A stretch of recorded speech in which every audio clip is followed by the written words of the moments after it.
নমস্কাৰ সকলোকে মোৰ চেনেললৈ স্বাগতম জনাইছো। আজি মই আপোনালোকলৈ লৈ আহিছো কোকেডামা অৰ্থাৎ মছ বল প্ৰস্তুত কৰাৰ পদ্ধতি। আহকচোন তেনেহলে ভিডিঅ'টি আৰম্ভ কৰোঁ। কোকেডামা আৰম্ভ কৰিছিল জাপানীজ লোকসকলে। তেওঁলোকে বিশ্বাস কৰে যে এই বলটি তেওঁলোকৰ বাবে গুড লাকৰ চাইন। কোকেডামা প্ৰস্তুত কৰিবলৈ আমাক লাগিব মাটি আৰু কোকোপিট, মছ, সৰু গছৰ পুলি, মৰাপাতৰ ৰছী, পাতল কটন কাপোৰ, সূতা, কেঁচি বা কাটাৰ। মছবোৰ সাধাৰণতে সেমেকা পানী পৰা ঠাইত গজি উঠে। ভিডিঅ'টিত দেখুওৱাৰ দৰে আমি মছবোৰ এটা সঁজুলিৰে এনেদৰে উঠাই ল'ম।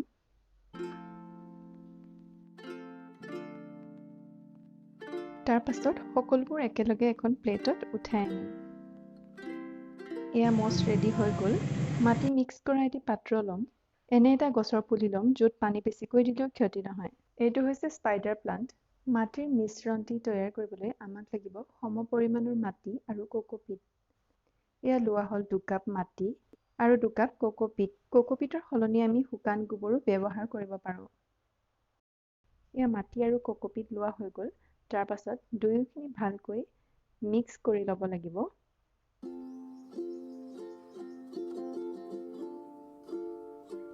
বলটো বনাবৰ বাবে আমি অকণমান পানী ঢালি ল'ব লাগিব। এইদৰে অলপ অলপকৈ পানী মিক্স কৰিব লাগিব। বেছিকৈ ঢালিব নালাগে। পুনৰ এনেদৰে মিক্স কৰি লাৰু বনাব পৰা জোখৰ হ'লে মাটিখিনি আমি বলটো বনাই ল'ব পাৰোঁ।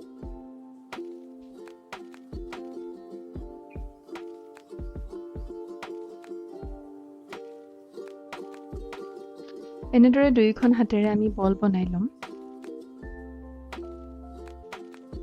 বলটো তৈয়াৰ হৈ গ'ল।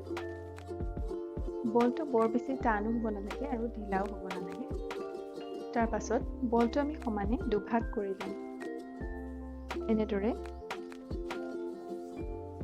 দুভাগ কৰি ল'লো। এতিয়া শিপাকিডাল বলটোত সোমাব পৰা জোখৰ কৰি ল'ম। তাৰ পাছত বলটোৰ মাজত গছজোপা এনেদৰে সুমুৱাই বলৰ দুইটা অংশ ভালকৈ জোৰা লগাই দিম। আমি মন কৰিব লাগিব যাতে জোৰা লগা অংশটো ভালকৈ বন্ধ হৈ যায়।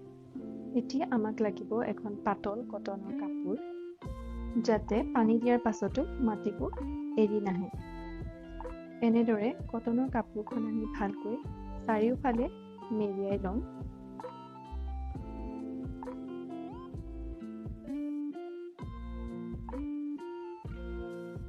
এইদৰে আমি মেৰিয়াই ল'ম। তাৰ পাছত এখন কেঁচি বা কাটাৰেৰে কাপোৰটোকো জোখত কাটি ল'ম।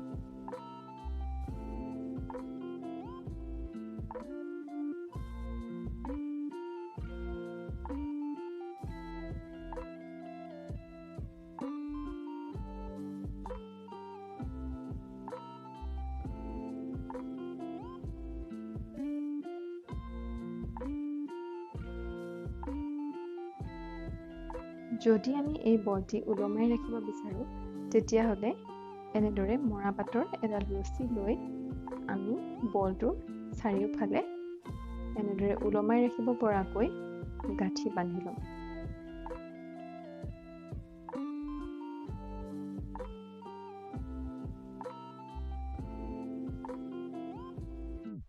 তাৰ পাছত লাগিব আমাক মছ আৰু গুলি সূতা। সূতাডাল সেউজীয়া হ'লে ভাল হয়। তাৰ পাছত মছবোৰ এনেদৰে বলটোৰ ওপৰত আমি লগাই ল'ম। অলপ অলপকৈ মছখিনি আমি দি যাম।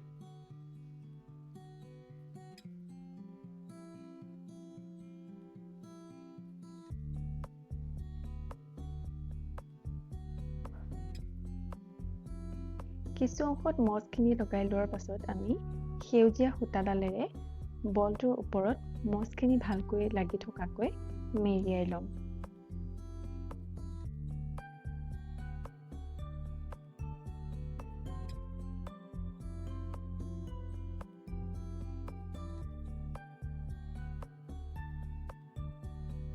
একেধৰণে আমি গোটেই বলটোতে মছখিনি এইদৰে মেৰিয়াই ল'ম। সূতাডালেৰে মাজে মাজে বান্ধি আমি এইদৰে মেৰিয়াই যাম।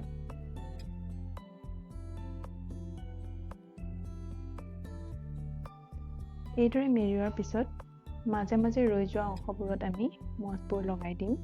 লগাই পুনৰ সূতাৰে মেৰিয়াই দিম।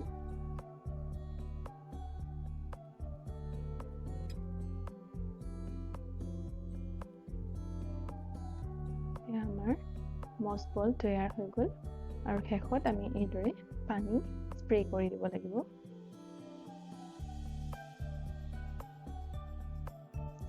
এয়া আমাৰ কোকেটামা ৰেডি হৈ গ'ল।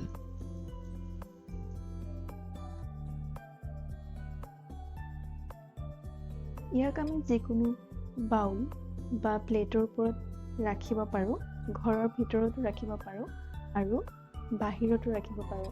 কিন্তু অত্যাধিক ৰ'দ পৰা ঠাইত ইয়াক ৰাখিব নালাগে আৰু সদায় পানী স্প্ৰে কৰি থাকিব লাগে। তেতিয়া ই সেউজীয়া হৈ থাকে।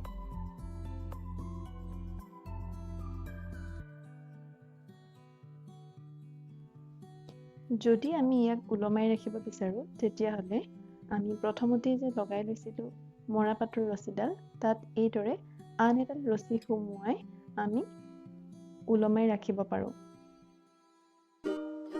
কোকেটামা সদায় ছাঁ ঠাইত ৰাখিব লাগে আৰু সদায় ইয়াত পানী স্প্ৰে কৰি থাকিব লাগে।